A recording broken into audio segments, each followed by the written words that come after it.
And when would that be? The retirement? Not I so don't soon? know. It's too uncertain to say. At the moment, things are going really well, and I feel that there's a possibility to do good results in the next future. And 1 or 2 years is possible, but another serious injury, maybe I'll stop. So I have to be very humble in the way I look at it, and have a lot of respect that things can change in a short amount of time. That's right.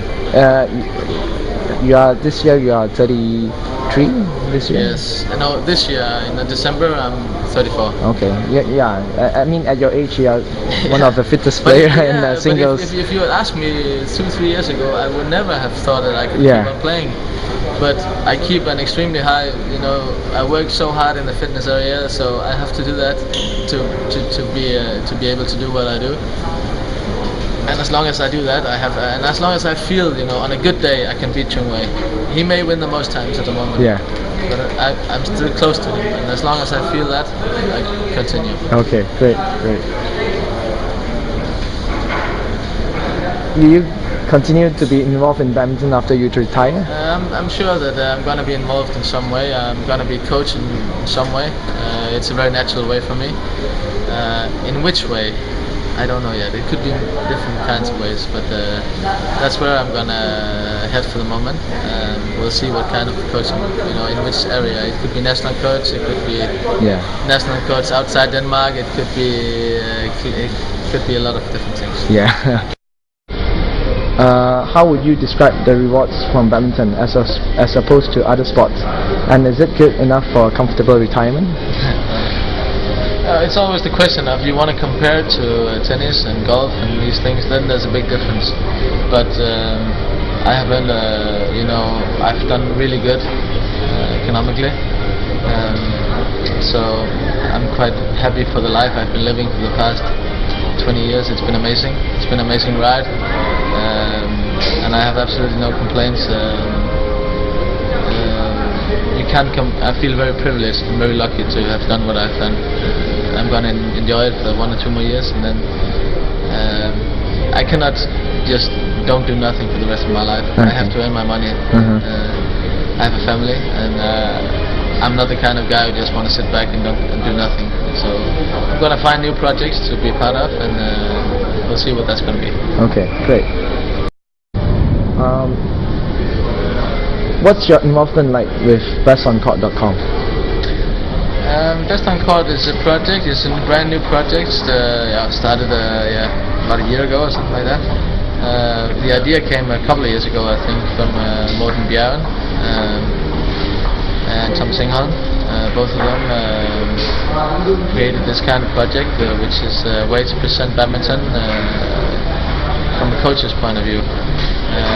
To show exercises, to show different kinds of drills, different kinds of ways to.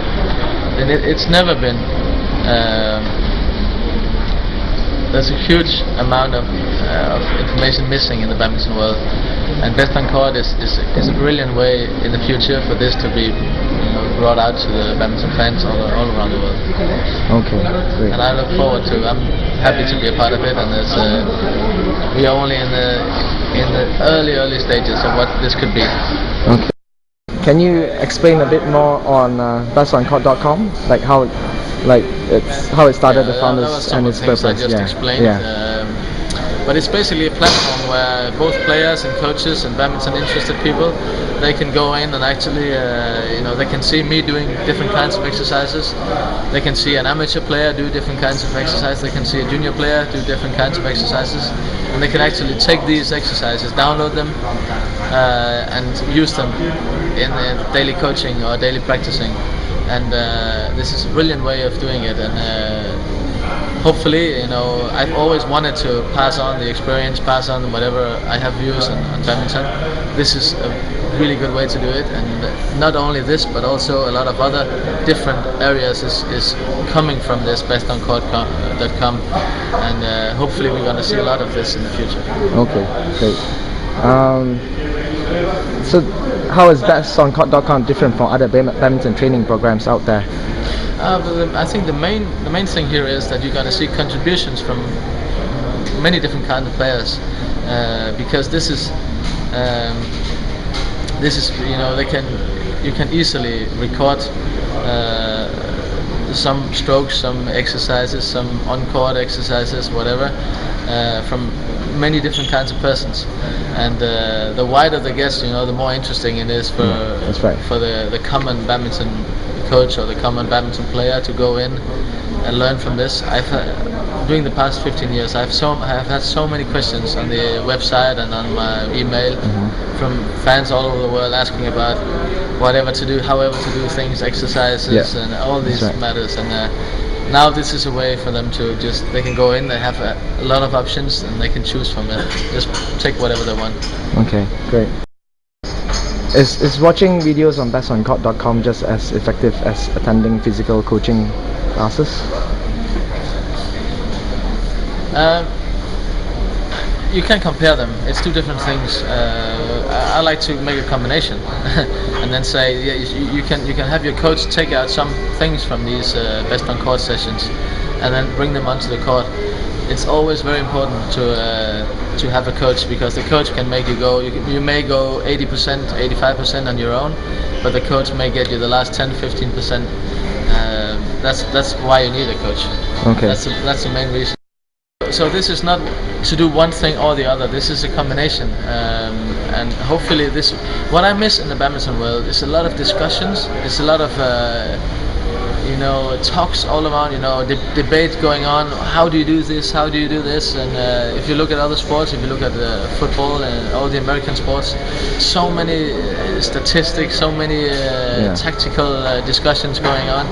I'd like them to go, to take place in the badminton world, because we can all learn from that, and we will have better coaches in the world the more we get this, and that is why this is a very good thing. And also, if you are a player in a distant place where you don't have availability of coaches, you can still. This is going to be the next best thing, to go in and watch this, no matter from where you are in the world. That's really a good thing. I've done hundreds of clinics for the past 15 years, and all of them is very successful and very huge response from the participants. This is a way to reach out to even more people in a much easier way. Okay. What expectations do you have for bestoncourt.com? I think it will be one of the biggest badminton and other sports platforms that can be in the future. Of course, there's going to be competitors in this market, I know that, but if I look at the possibilities, if I look at the prospect of this, I see a huge amount of potential. So I'm going to do whatever I can to bring it along, and the more I can do, the better, and I'll do my best, and we'll see what happens in the future. Okay, great. For your involvement, it's more towards monetary terms, or it's because that No, monetary reasons is distant. You never know what this is. It may be nothing, it may be a bit, it may be more. This is uncertain. For me, it's the most important thing is that right now, when I'm still an active badminton player, I can actually combine these things. It doesn't take that much of my time. I can do some things in different matters like this to help promote bestoncourt.com, and still do what I have to do at the moment, focus on my results on the badminton court. So that is the main reason why this is an easy project for me to join, and also the people behind this are doing this for the sake of badminton and not for the sake of money, and that's the primary reason. Okay.